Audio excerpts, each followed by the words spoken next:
মোটুকে মেরেই ফেললাম, তাই না বলো গিন্নি? হ্যাঁ হ্যাঁ, অবশেষে তাহলে আমাদের শত্রু শেষ হয়ে গেল। আমরা তো আজকে পার্টি করব। আমি তাহলে আমার ওই শত্রুর কাছে মারা গেলাম, এখন আমার বন্ধুকে বাঁচাবে কে? এখন তো আমি আর বেঁচে নেই যে ওই শত্রুকে মেরে ফেলবো। আমার বন্ধু পাপলুর গায়ে তো কোনো শক্তি নেই যে ওই দত্তকে সে মারবে। তাহলে এখন কি হবে আমার?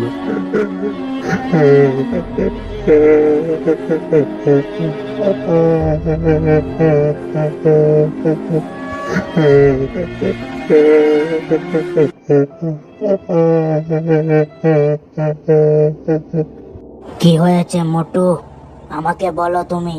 আমি জানি তুমি খুব ভালো মানুষ, নিশ্চয় তুমি কোনো বিপদে পড়েছো। আমি ওই শয়তান দত্তর কাছে মারা গেছি। ওই শয়তান দত্তর সাথে লড়াই করতে গিয়ে আমি হেরে যাই আর সে আমাকে মেরে ফেলে। এখন আমার বন্ধু পাতলুর কি হবে? সে তো আমাকে ছাড়া বাঁচবে না। তোমার মতো সৎ মানুষ আমি আজ পর্যন্ত দেখি নাই। তুমি মারা যাওয়ার পরও তোমার বন্ধুর কথা চিন্তা করছো। তোমার মতো সৎ মানুষকে আমি অবশ্যই সাহায্য করব। এখন কিভাবে আমি তোমার উপকার করতে পারি সেটা বললে ভালো হয়। আমি কিছু চাই না, আমি শুধু ওই অসুরকে মারতে চাই, যাতে সে আমার বন্ধুর কোনো ক্ষতি না করতে পারে। ওই অসুরকে তো তুমি মারতে পারবে না, কারণ তুমি এখন ভূত হয়ে গেছো। ওই অসুরকে মারতে হলে একজন মানুষকে লাগবে। এখন যদি কোনো দয়ালু মানুষ তোমার সহায়তা করে তাহলে তুমি তাকে মারতে পারবে। তুমি তাহলে আমার সাথে গ্রামের ওদিকে চলো, সেখানে অনেক মানুষ পাওয়া যাবে। তাদের ভিতর থেকেও যদি কেউ সাহায্য করে তাহলে ভালো, না হলে ওই দত্তাসুরকে তুমি কখনোই মারতে পারবে না। বুঝেছো? চলো, এখন তোমার গ্রামের দিকে নিয়ে যাচ্ছি।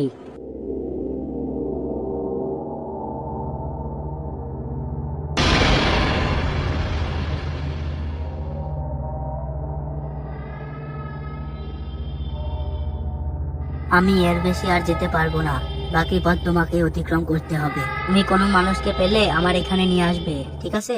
তারপরে কি করতে হবে আমি পরে বলে দেব। তোমাকে অনেক ধন্যবাদ বন্ধু, আমাকে এত উপকার করছো।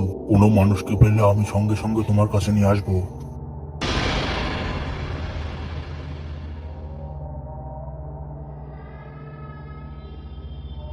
মারাল মশাই, গ্রামে কি হচ্ছে বলেন তো? আমাদের ধানের ক্ষেত মেত সব নষ্ট করে দিয়েছে কে? মনে হচ্ছে কোনো দানব আমাদের গ্রামে ঢুকে পড়েছে, সেই সব নষ্ট করে দিচ্ছে মনে হয়। হ্যাঁ মরাল মশাই, আরো ঠিকই বলেছে। মনে হচ্ছে আমাদের গ্রামে কোনো ভয়ানক জন্তু ঢুকে পড়েছে। এভাবে যদি সেই দানব আমাদের ক্ষতি করতে থাকে আমরা তো নিঃস্ব হয়ে যাব মরাল মশাই। এখন আপনাকে কোনো ব্যবস্থা করতে হবে কিন্তু।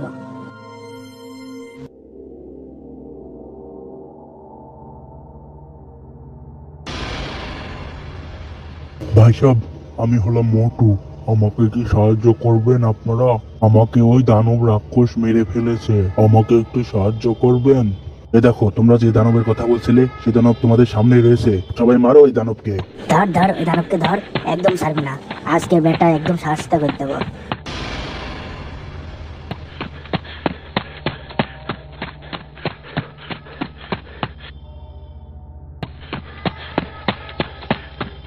শালার বেটা দানব কোথায় গিয়ে পলালো? তোমরা কেউ দেখেছো নাকি? না হারু, আমরা তো কোথাও দেখছি না। দানবটা জবর বসা বেঁচে গেল, সামনের বার আসলে ওকে একদম ছাড়বি না কিন্তু।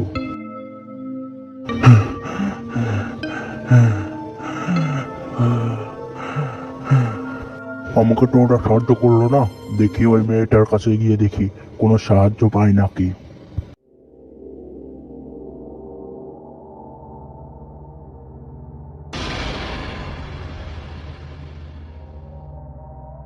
মোটু আঙ্কেল, আপনি এখানে কি করছেন? আর আপনার গায়ে এত ক্ষত কিসের? তোমাদের মোটু আঙ্কেল মরে গেছে রে মা, আমাকে এক দানব মেরে ফেলেছে। এখন ওই দানবকে মারার জন্য একজন মানুষকে খুঁজছি, কিন্তু তোমাদের এখানকার মানুষ তো আমাকে চেনেই না, শুধু তুমি একমাত্র চিনলে আমাকে। তুমি কি বলবে একজন সৎ মানুষ কোথায় পাবো ওই রাক্ষসকে মারার জন্য? ও, ওই রাক্ষসকে মারতে হবে? ওই রাক্ষসকে মারার জন্য তো আমি যথেষ্ট। চলেন, আমি আপনার সাথে যাব। না, তুমি ওই রাক্ষসকে মারতে পারবে না, ওই রাক্ষস অনেক শক্তিশালী। এমনিতেও তোমার বাবা মা টেনশন করবে তোমাকে নিয়ে। আমি কোনোভাবেই তোমাকে এত বিপদের ভিতর ফেলাতে পারবো না। তুমি বাবা মার কাছে চলে যাও, এখানে অজুরি বসে রয়েছো কেন? আমার বাবা মা থাকলে তো তাদের কাছে যাব। আমার বাবা মা নেই, আমি এতিম। আর আপনি কোনো টেনশন করবেন না, আমি আপনাকে সাহায্য করতে পারবো। আপনার মতো সৎ মানুষকে আমার জীবন দিয়ে হলেও সাহায্য করতে রাজি আছি। এখন কোথায় যেতে হবে চলেন। আচ্ছা, এত করে যখন বলছো চলো।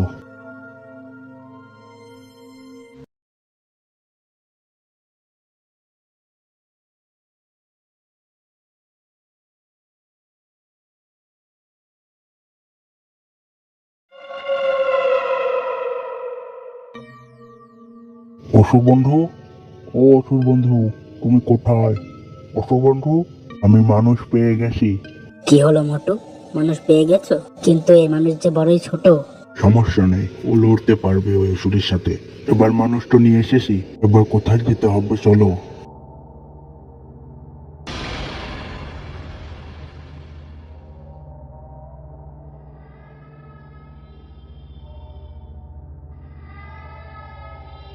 মহারাজ, আপনার কথা মতো একজন মানুষ আর মোটুকে নিয়ে এসেছি।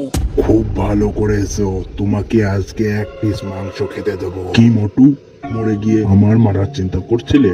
ধোকাবাজ, তুই আমাকে এমন ধোকা দিলি, আমি তোকে ছাড়বো না, দেখে নেবো। তুমি পিছন দিয়ে পালিয়ে চলে যাও। এই রাক্ষসের সাথে যুদ্ধ করতে হলে আমাদেরকে আরো প্রস্তুতি নিতে হবে। এখন পালাও। তুমিও চলো মোটু কাকা, একসাথে চলো পালাই। পরে আমরা একসাথে মিলেমিশে ওই রাক্ষসকে হারিয়ে দেবো। চলো। মহারাজ, আপনি ওকে যেতে দিলেন কেন? এত কষ্ট করে আমি ওদেরকে ভুলিয়ে ভালিয়ে ধরে নিয়ে এসেছিলাম। তুই একটা মরকট, তুই কিচ্ছু বুঝবে না। আমি কেন ওদেরকে ছেড়ে দিলাম তা পরের পাটে বলবো। ওই মোটু, চলো ডাক্তার ঝাড়খার কাছে যাই। এখানে আর হা করে দাঁড়িয়ে থাকতে ভালো লাগছে না। আচ্ছা চলো, কোনো নতুন গ্যাজেট পাওয়া যায় নাকি?